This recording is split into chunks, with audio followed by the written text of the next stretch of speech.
Hello friends, Namita Saha চ্যানেলে তোমাদের স্বাগত। আজকে আমি বানাবো মোচার রিং চপ। তার জন্য দেখো কি করেছি। মোচার ভেতরের অংশটাকে আমি গোল গোল করে কেটে নিয়েছি। ওপরের কয়েকটা খোসা ছাড়িয়ে দিয়েছি, দিয়ে ভেতরের অংশটাকে রিং রিং মতো করে কেটে নিয়েছি। এর মধ্যে আমি দিয়ে দেবো খাবার সোডা,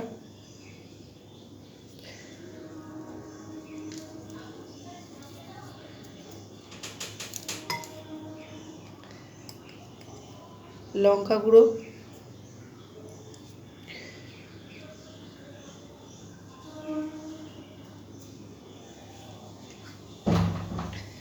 হলুদ গুঁড়ো।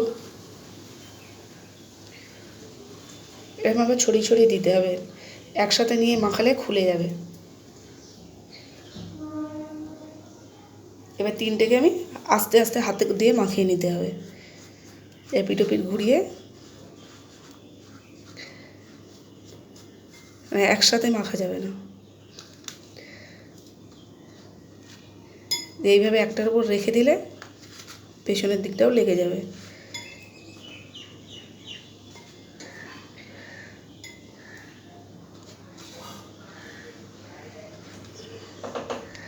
দেখো এরকম একটা পিঠ মাখিয়ে নিয়ে তার উপর চাপিয়ে দিলেও লেগে যাবে পুরোটা।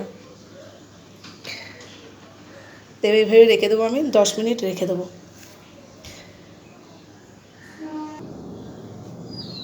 দেখো এখানে আমি নিয়ে নিয়েছি 2 চামচ বেসন, 1 চামচ অ্যারারুট। এর মধ্যে দিয়ে দেবো আদা বাটা, লঙ্কা গুঁড়ো, হলুদ গুঁড়ো,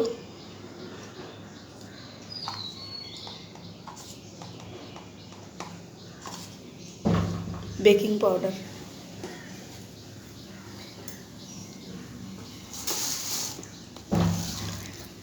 একটু মৌরি,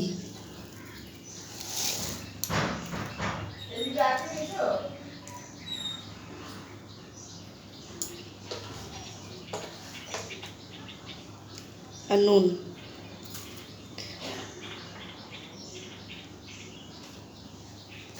এটা আমি এবার অল্প অল্প জল দিয়ে মাখবো।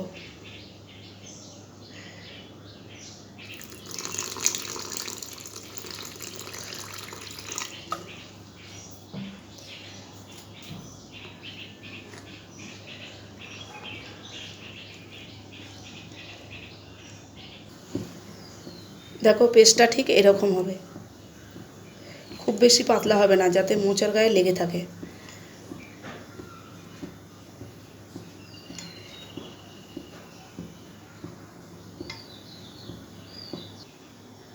দেখো তেল গরম হয়ে গেছে। এবার আমি মোচার রিংগুলোকে বেসনের মধ্যে এইভাবে দেবো, দিয়ে একটা চিমটি হোক বা কাঁটা চামচের সাহায্যে একবার উল্টে দিয়ে তেলের মধ্যে দিয়ে দেবো। দেখো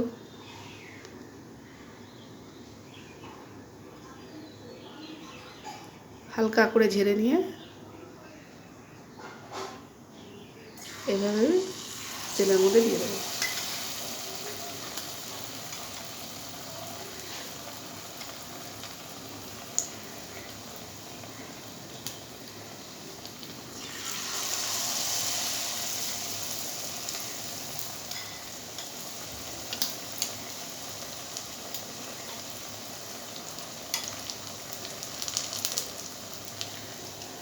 দেখো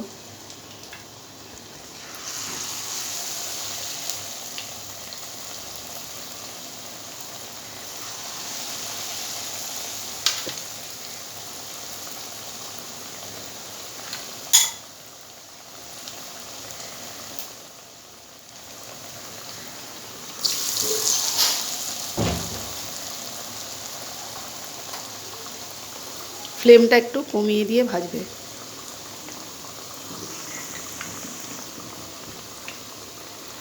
দেখো সহজেই নড়ছে, আটকে যায়নি।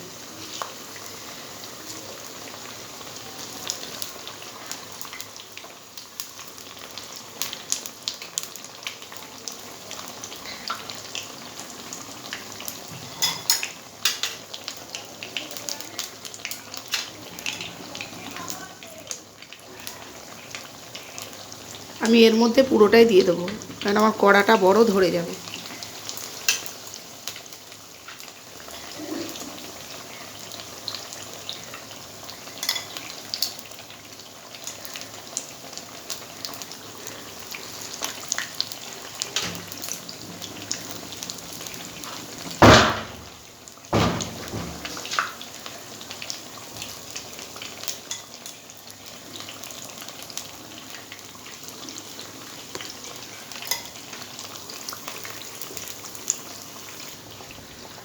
দেখো কত সহজেই হয়ে যাচ্ছে।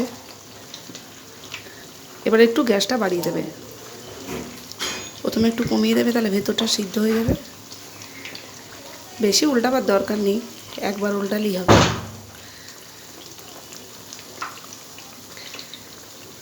আমি এবার একটু গ্যাসটার ফ্লেমটা বাড়িয়ে দিয়েছি, একটু লাল লাল হলেই নামিয়ে নেব।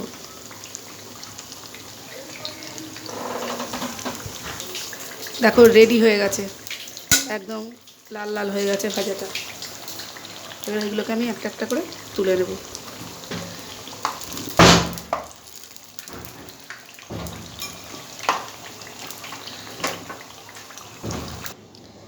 দেখো রেডি হয়ে গেছে মোচার রিং চপ। এর মধ্যে আমি একটু সস দিয়ে দেবো অল্প করে, যে যেরকম খাবে সেরকম দেবে। আর তার উপরে আমি দিয়ে দেবো একটু চাট মশলা।